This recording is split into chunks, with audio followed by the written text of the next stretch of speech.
Catharsis. La catharsis, ça vient du grec katharos, qui signifie pur. Et ça désigne l'action de séparer le bien du mal, de purger l'esprit de ses passions. Ça prend ses origines dans le théâtre antique grec.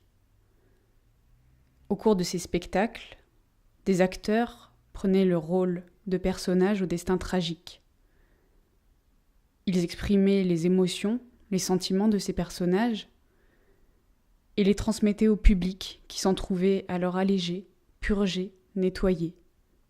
La représentation avait un peu un rôle de procuration.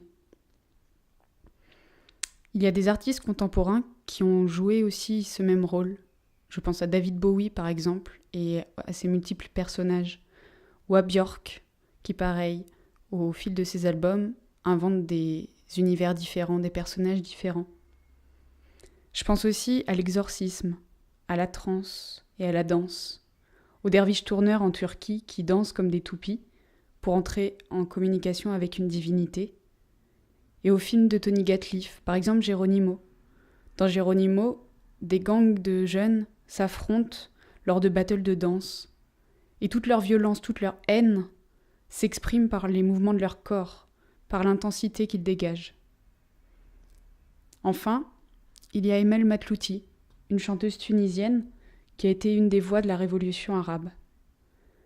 Quand je l'ai vue en concert, ce qui m'a touchée le plus, c'était la manière dont elle dansait en accord avec ce qu'elle chantait. Elle chantait avec une voix grave, très tragique, et elle dansait avec une danse totalement désarticulée, comme si elle était possédée par quelque chose d'extérieur.